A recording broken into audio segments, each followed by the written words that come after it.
¿Sabías que hay aproximadamente 430 años entre el Antiguo y el Nuevo Testamento? Al leer la Biblia, es muy fácil pasar por alto el enorme intervalo. Muchos pueden no saber esto, pero gran parte de lo que sucedió durante este intervalo fue predicho por el profeta Daniel. Entonces, ¿qué sucedió exactamente? Esta es la historia del gran vacío en la Biblia. El intervalo de 400 años entre la última página del Antiguo Testamento y la primera página del Nuevo se llama período intertestamentario o años de silencio. Durante este período, no hubo absolutamente ninguna revelación directa de Dios. No había profetas como Isaías, Elías o Eliseo que fueran la boca de Dios en su tiempo. No hubo visiones de Dios, ni sueños, nada. Esto es interesante porque debe haber sido drástico para los israelitas no oír nada de Dios durante tanto tiempo. Dios era una entidad tan presente para ellos a lo largo de su existencia hasta este período que cuando llegaron los días de silencio, debieron sentir como si alguien hubiera apagado las luces y los hubiera dejado en una habitación oscura. Ahora, este intervalo de 400 años no solo afectó a los israelitas, también afectó al resto del mundo. De hecho, nos afecta a ti y a mí como seguidores de Jesús. Puede que nos encontremos haciendo preguntas difíciles sobre este intervalo de 4 siglos. Te puedes estar preguntando, por ejemplo, ¿qué estaba sucediendo exactamente en el mundo durante este período? ¿Dónde estaba exactamente Dios? ¿Y qué estaba haciendo durante todos esos años? Según los relatos históricos, estos 400 años cambiaron la totalidad de la raza humana de una manera que nadie vio venir. Tienen un significado profundo que nos ayuda a entender a Dios y su plan eterno de una manera tan asombrosa. Todo comienza al final del Antiguo Testamento. Al cierre del libro de Malaquías, la nación de Israel está de regreso en la tierra de Palestina después de la cautividad babilónica, pero está bajo el dominio del gran poder mundial de ese día, Persia y el imperio medo-persa. Las cosas parecían ir como antes. El templo había sido restaurado, pero era un edificio mucho más pequeño y poco impresionante que el que había construido Salomón. Además, los descendientes de Aarón, el primer sacerdote de Israel, todavía estaban adorando y llevando a cabo los derechos sagrados como se les había ordenado por la ley de Moisés. Había una línea directa de descendencia en el sacerdocio que podía trazarse hasta Aarón. Las cosas eran casi como antes. Sin embargo, algo estaba mal. Dios le había dicho al rey David que el trono no se apartaría de su linaje, pero desafortunadamente, la línea real de David había caído en días malvados. El pueblo de Israel sabía quién era el sucesor legítimo al trono del rey David, porque había sido profetizado en los libros de Hageo, Zacarías y Malaquías, y su nombre también se nos dio. Era Zorobabel, el príncipe real. Sin embargo, no había rey en el trono de Israel. Esto se debía a que en ese momento Israel era solo una nación títere, un pueblo bajo el dominio de Persia. Sin embargo, estaban unidos. No había sectas o facciones políticas entre ellos, ni estaban divididos en grupos o partidos. Hay algo que aprender aquí. La unidad es una cualidad que siempre debemos buscar mantener en cualquier esfera en la que nos encontremos. Mientras la comunidad esté involucrada, una casa dividida contra sí misma siempre caerá. Como seres humanos, debemos unirnos de alguna forma para que nuestra especie pueda prosperar realmente. Imagina si nuestro mundo fuera más unido y menos dividido. Ahora, cuando abres el Nuevo Testamento en el libro de Mateo, encuentras una atmósfera completamente diferente de la que vemos en el Antiguo Testamento. Es casi un mundo completamente nuevo. Hagamos un resumen rápido. Roma es ahora el poder dominante de la tierra. Las legiones romanas se han extendido a lo largo y ancho del mundo civilizado. El centro del poder se ha trasladado del este al oeste a Roma.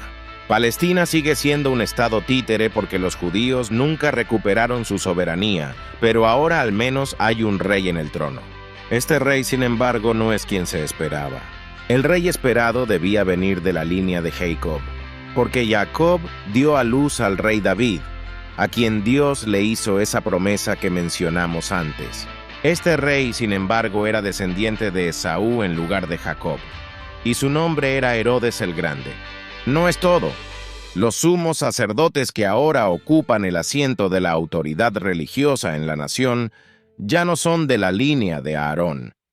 No pueden rastrear su descendencia. Más bien, son sacerdotes contratados a quienes se les vendió el cargo como un cargo político. Todo ha tomado un giro tan confuso, y aún hay más que no va. Aunque el templo sigue siendo tradicionalmente el centro de la adoración judía, las sinagogas que han surgido en cada ciudad judía parecen ser el centro de la vida judía incluso más que el templo. Como ocurre con cada sistema que está bajo tal tensión, funcionando fuera de la norma, eventualmente ocurrió una fractura. El pueblo de Israel se dividió en 3 partidos principales: los fariseos, los saduceos y los esenios. 2 de ellos, los fariseos y los saduceos, eran mucho más prominentes que el tercero. El grupo más pequeño, los esenios, apenas podía ser designado como un partido. No hace mucho tiempo, sin embargo, llegaron a tener gran relevancia en nuestro tiempo y asumieron un nuevo significado porque habían escondido algunos documentos en cuevas que daban al Mar Muerto, documentos que fueron traídos a la luz nuevamente por el descubrimiento accidental de un pastor árabe y son conocidos como los rollos del Mar Muerto. Ahora que estamos al día, abordemos el elefante en la habitación. ¿Qué sucedió en estos 400 años de silencio después de que el último de los profetas inspirados habló y el primero de los escritores del Nuevo Testamento comenzó a escribir? ¿Dónde estaba Dios en este período? En la carta de Pablo a los Gálatas dice: cuando se cumplió el tiempo, Dios envió a su Hijo, nacido de mujer, nacido bajo la ley. En otras palabras, el tiempo del nacimiento de nuestro Señor era la hora designada por Dios, el momento para el cual Dios se había estado preparando durante mucho tiempo. Algunas de las emocionantes preparaciones tuvieron lugar durante este tiempo de silencio. Esto comienza a responder a la pregunta de dónde estaba Dios durante este periodo. Estaba trabajando tras bambalinas, llevando a cabo sus planes ya establecidos. Arrojaremos más luz sobre esto. Comprenderás tu Nuevo Testamento mucho mejor si entiendes algo de los eventos históricos durante el tiempo entre los testamentos.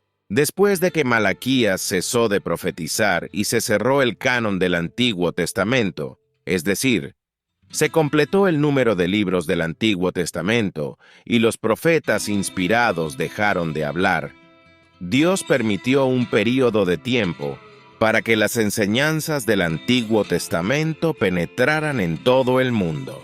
Durante este tiempo, reorganizó las escenas de la historia, mucho como un equipo de escena reorganiza los decorados después de que el telón ha caído. Y cuando el telón se levanta de nuevo, hay una configuración completamente nueva. Alrededor del 435 a.C., cuando el profeta Malaquías cesó de escribir, el centro del poder mundial comenzó a trasladarse del este al oeste. Hasta este momento, Babilonia había sido el principal poder mundial, pero esto fue pronto sucedido por el imperio medo-persa. Este cambio había sido predicho por el profeta Daniel, cuando dijo que surgiría un oso que era más alto de un lado que del otro, significando la división entre Media y Persia, con los persas como los predominantes. En el apogeo del poder persa, surgió en el país de Macedonia, que ahora conocemos como Grecia, un hombre llamado Filipo de Macedonia, que se convirtió en un líder en su propio país, unió las islas de Grecia y se convirtió en su gobernante. Su hijo estaba destinado a convertirse en uno de los grandes líderes mundiales de todos los tiempos, Alejandro Magno. En 330 a.C., una tremenda batalla entre los persas y los griegos alteró completamente el curso de la historia. En esa batalla, Alejandro, Como un joven de solo 20 años, lideró los ejércitos de Grecia a la victoria sobre los persas y demolió completamente el poder de Persia. El centro del poder mundial luego se trasladó más al oeste a Grecia y nació el Imperio griego. Un año después de esa histórica batalla, Alejandro Magno llevó a sus ejércitos hacia el mundo sirio, hacia Egipto. En el camino planeó asediar la ciudad de Jerusalén. A medida que los ejércitos victoriosos de los griegos se acercaban a la ciudad, se llevó la noticia a los judíos en Jerusalén de que los ejércitos estaban en camino. El sumo sacerdote de ese tiempo, un anciano piadoso llamado Iado, que por cierto se menciona en la Biblia en el libro de Nehemías, tomó los sagrados escritos del profeta Daniel y, acompañado por una multitud de otros sacerdotes vestidos con túnicas blancas, salió a encontrar a Alejandro a cierta distancia de la ciudad. Todo esto proviene del relato de Josefo, el historiador judío, quien nos cuenta que Alejandro dejó su ejército y se apresuró a encontrarse con este grupo de sacerdotes. Cuando los encontró, le dijo al sumo sacerdote que había tenido una visión la noche anterior en la que Dios le mostró a un anciano vestido con una túnica blanca que le mostraría algo de gran importancia para él. Según el relato, el sumo sacerdote luego abrió las profecías de Daniel y se las leyó a Alejandro. Por un momento, debemos notar lo que está sucediendo aquí. Hasta ahora, podemos ver con claridad la influencia predominante de Dios sobre los asuntos de los hombres.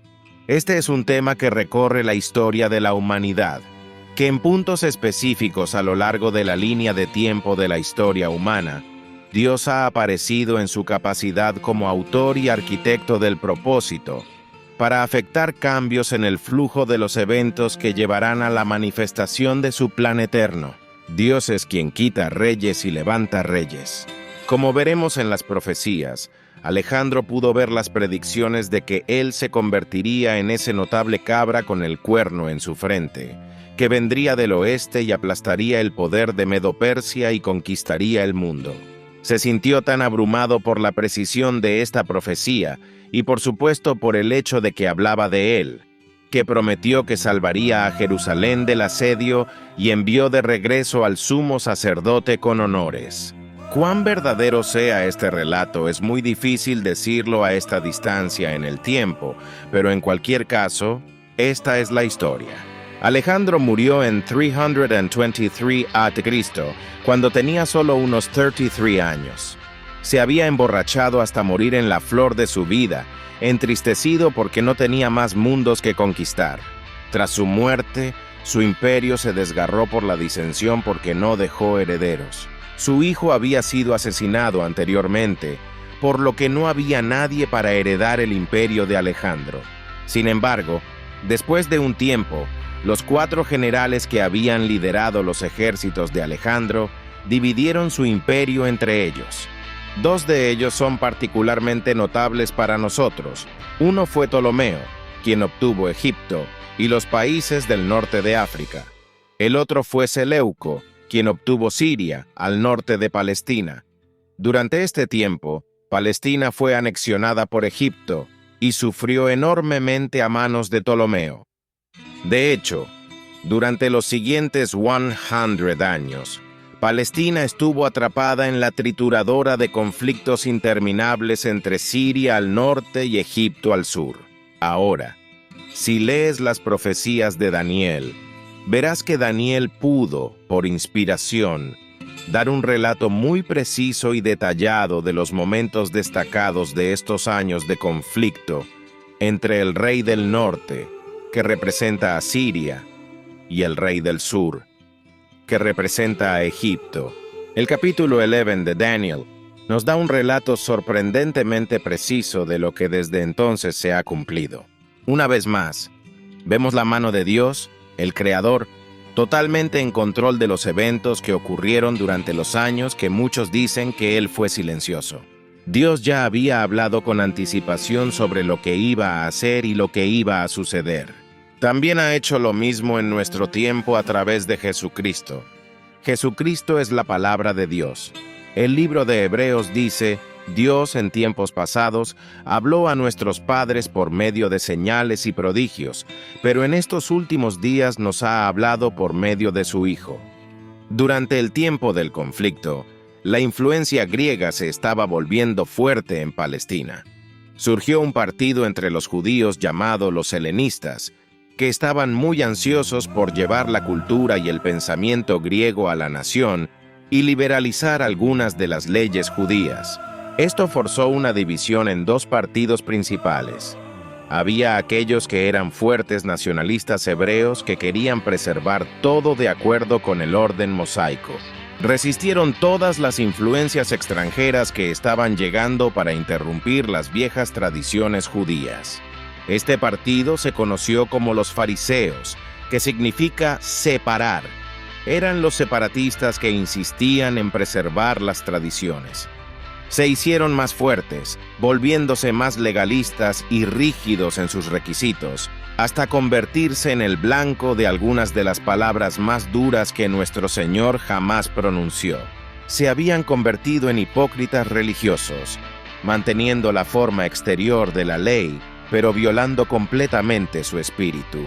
Por otro lado, los helenistas, que eran los amantes de los griegos, se volvieron cada vez más influyentes en la política del país. Formaron el partido que era conocido en los días del Nuevo Testamento como los saduceos, los liberales. Se alejaron de la interpretación estricta de la ley y se convirtieron en los racionalistas de su época, dejando de creer en lo sobrenatural de cualquier manera.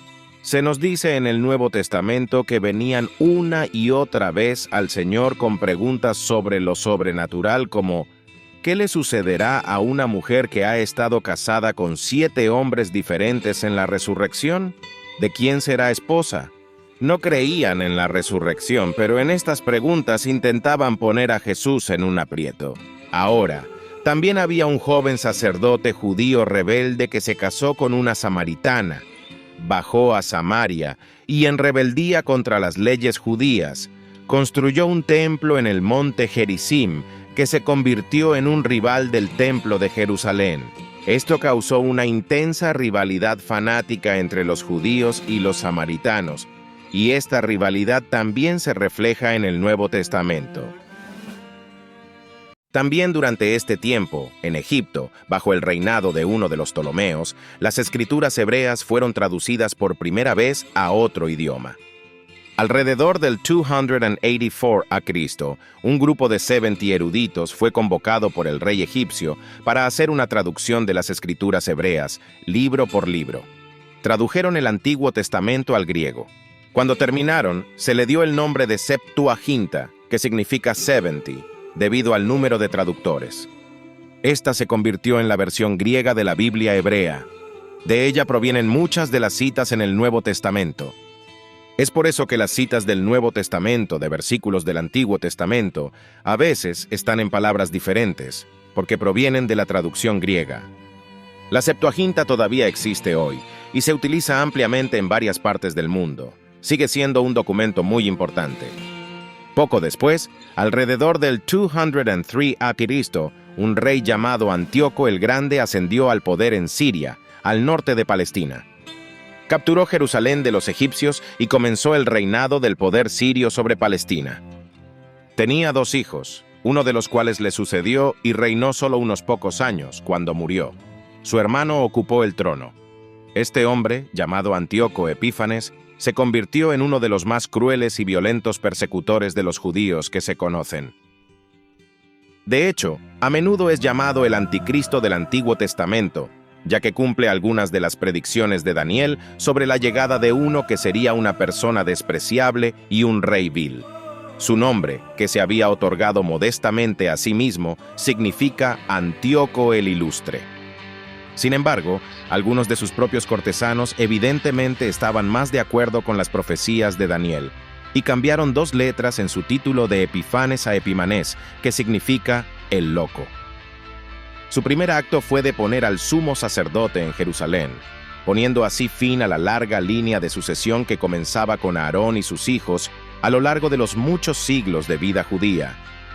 Onías III fue el último de la línea hereditaria de sacerdotes. Antíoco Epífanes vendió el sacerdocio a Jasón, que no era de la línea sacerdotal.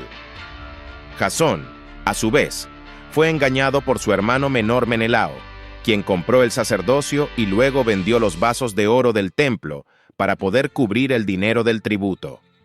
Epifanes derrocó la línea de sacerdotes autorizada por Dios, y bajo su reinado, la ciudad de Jerusalén y todos los derechos religiosos de los judíos comenzaron a deteriorarse a medida que caían completamente bajo el poder del rey siriano. En 171 a.C., Antíoco invadió Egipto y una vez más Palestina se vio atrapada en medio de la rivalidad. Palestina es el país más disputado del mundo, y Jerusalén es la ciudad más capturada en toda la historia. Ha sido saqueada, devastada, incendiada y destruida más de 27 veces en su historia. Mientras Antíoco estaba en Egipto, se informó que había sido asesinado en batalla, y Jerusalén se alegró. El pueblo organizó una revuelta y derrocó a Menelao, el pseudo sacerdote. Cuando la noticia llegó a Antíoco, que estaba muy vivo en Egipto, de que Jerusalén se regocijaba por la noticia de su muerte, organizó sus ejércitos y regresó furiosamente a través de la tierra, atacando Jerusalén con terrible venganza. Derribó la ciudad, recuperó su poder y, guiado por el traicionero Menelao, irrumpió en el mismo santo de los santos en el templo. Aproximadamente 40,000 personas murieron en 3 días de combate durante este terrible periodo. Cuando forzó su entrada en el Santo de los Santos, destruyó los rollos de la ley y, para el absoluto horror de los judíos, tomó un cerdo y lo ofreció en el altar sagrado. Luego, con un caldo hecho de la carne de este animal impuro, roció todo en el templo, profanando y violando completamente el santuario. Es imposible para nosotros comprender cuán horrendo fue esto para los judíos. Simplemente se horrorizaron de que algo así pudiera suceder a su sagrado templo. Fue ese acto de profanación del templo, el que el Señor Jesús se refiere como la sacrilegio desolante, que Daniel había predicho y que también se convirtió en un signo de la futura desolación del templo, cuando el anticristo mismo entrará en el templo. Se declarará Dios y así profanará el templo en ese tiempo, como sabemos del Nuevo Testamento, que todavía está en el futuro. El profeta Daniel había dicho que el santuario sería contaminado por 2,300 días. En exacta conformidad con esa profecía, fueron exactamente 2,300 días, 6 años y medio, antes de que el templo fuera purificado. Fue purificado bajo el liderazgo de un hombre que ahora es famoso en la historia judía, Judas Macabeo.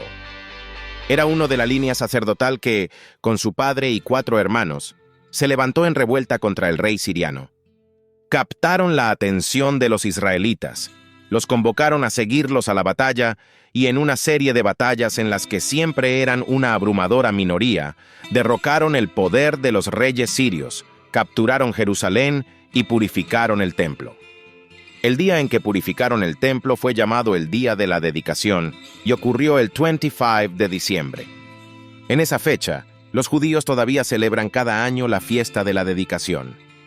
Los macabeos, que eran de la familia Asmonea, comenzaron una línea de sumos sacerdotes conocida como la dinastía Asmonea. Sus hijos, durante las siguientes 3 o 4 generaciones, gobernaron como sacerdotes en Jerusalén, siempre teniendo que defenderse de los constantes ataques del ejército sirio, que intentaba recapturar la ciudad y el templo. Durante los días de los macabeos, hubo un derrocamiento temporal del dominio extranjero, que es por lo que los judíos miran hacia atrás en este tiempo y lo consideran con tanta gran veneración. Durante este tiempo, uno de los sacerdotes asmoneos hizo una alianza con el poder emergente en Occidente, Roma. Firmó un tratado con el Senado de Roma proporcionando ayuda en caso de un ataque sirio. Aunque el tratado se hizo con toda seriedad y sinceridad, fue este pacto el que introdujo a Roma en la historia de Israel. Mientras las batallas entre las 2 fuerzas opuestas se intensificaban, Roma estaba atenta. Finalmente, el gobernador de Idumea, un hombre llamado Antipatro, descendiente de Esaú, hizo un pacto con otros 2 reyes vecinos y atacó Jerusalén para intentar derrocar la autoridad del sumo sacerdote Asmoneo. Esta batalla fue tan feroz que finalmente Pompeyo, el general romano que se encontraba con un ejército en Damasco en ese momento, fue solicitado por ambas partes para que interviniera. Un lado tenía un poco más de dinero que el otro, y persuadido por ese argumento lógico, Pompeyo bajó de Damasco, entró en la ciudad de Jerusalén nuevamente con una terrible masacre, derribó la ciudad y la capturó para Roma. Eso fue en 63 a.C. Desde ese momento, Palestina estuvo bajo la autoridad y el poder de Roma. Ahora, Pompeyo y el Senado romano nombraron a Antipatro como procurador de Judea, y él, a su vez, nombró a sus 2 hijos reyes de Galilea y Judea. El hijo que se convirtió en rey de Judea es conocido por nosotros como Herodes el Grande. Ahora, cuando Jesús nació en Belén de Judea en los días de Herodes el rey, he aquí que unos sabios de Oriente llegaron a Jerusalén diciendo: ¿Dónde está el que ha nacido rey de los judíos? Mientras tanto, los imperios paganos alrededor habían estado deteriorándose y desintegrándose. Sus religiones habían caído en días malvados. La gente estaba cansada del politeísmo y de la vacuidad de sus credos paganos. Los judíos habían pasado por tiempos de presión y habían fracasado en sus esfuerzos por restablecerse y habían perdido toda esperanza. Había un creciente aire de expectativa de que la única esperanza que les quedaba era la llegada por fin del Mesías prometido. En el Oriente, los imperios orientales habían llegado al punto en que la sabiduría y el conocimiento del pasado se habían desintegrado y también estaban buscando algo. Cuando llegó el momento, cuando la estrella apareció sobre Belén, los sabios de Oriente, que estaban buscando una respuesta a sus problemas, la vieron inmediatamente y salieron a buscar a aquel a quien señalaba.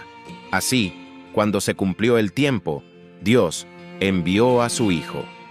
Es asombroso cómo Dios utiliza la historia para llevar a cabo sus propósitos. Aunque estamos viviendo en un tiempo que podría denominarse el silencio de Dios, cuando durante casi 2000 años no ha habido voz inspirada de Dios, debemos mirar hacia atrás, incluso como lo hicieron durante esos 400 años de silencio, al registro inspirado y darnos cuenta de que Dios ya ha dicho todo lo que necesita ser dicho a través del Antiguo y el Nuevo Testamento.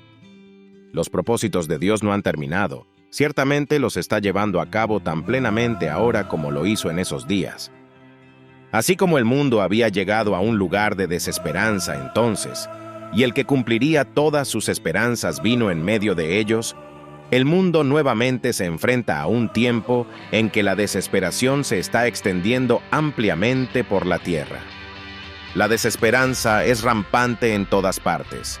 Y en este tiempo, Dios se está moviendo para llevar a cabo todas las palabras proféticas sobre la venida de su Hijo al mundo, para establecer su reino. ¿Cuánto durará? ¿Qué tan cerca está? ¿Quién lo sabe? Pero lo que Dios ha hecho en la historia, lo hará de nuevo mientras nos acercamos al final del silencio de Dios. Si has encontrado valor en este video, por favor dale me gusta y comparte lo que piensas en los comentarios. Hay contenido increíble en camino, así que haz clic en suscribirte para asegurarte de no perderte nada. Mientras tanto, puedes hacer clic en cualquiera de los videos en la pantalla para aprender más sobre las Escrituras. Gracias por ver y que el Señor bendiga y guíe tu día